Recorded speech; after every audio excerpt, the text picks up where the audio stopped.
আসসালামু আলাইকুম। Royal Challenger ব্যাঙ্গালোরের সাথে ম্যাচে ঋষভ পন্থের অনুপস্থিতিতে ম্যাচ বাজেভাবে হেরে দিল্লি ক্যাপিটালস। গুরুত্বপূর্ণ ম্যাচ হেরে আইপিএল থেকে অনেকটা ছিটকে যান প্লে অফ থেকে দিল্লি ক্যাপিটালস।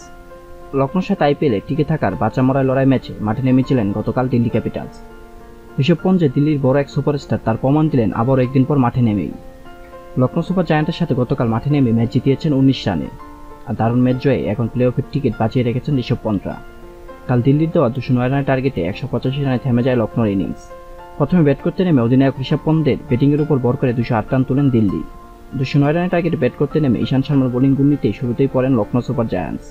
নিকোলাস পুরানের 61 ও শেষ দিকে আরশেদ খানের হার নামান 58 রানের ইনিংসে 185 রান তুলতে পারে লখনৌ। এই দিন অধিনায়কের বুদ্ধিমত্তার পরিচয় দেন ঋষভ পন্থ। কখন কাকে কোন জায়গায় বল করাতে হবে সেটা করিয়ে দেখেছেন ঋষভ পন্থ। ধারাভাষ্যকাররা তো এই দিন ঋষভ পন্থের বুদ্ধিমত্তার প্রশংসা করছিলেন। দিল্লির কোচিং স্টাফরা মুগ্ধ হন ঋষভ পন্থের দারুণ অধিনায়কত্ব দেখে। সেই সাথে দর্শকরাও বেশ খুশি হন। বুদ্ধি খাটিয়ে গুরুত্বপূর্ণ ম্যাচে জয় ছিনিয়ে নিয়ে দিল্লিকে এবারের আইপিএলে প্লে অফে টিকে রাখতে এখন পর্যন্ত বাঁচিয়ে রাখলেন ঋষভ পন্থ।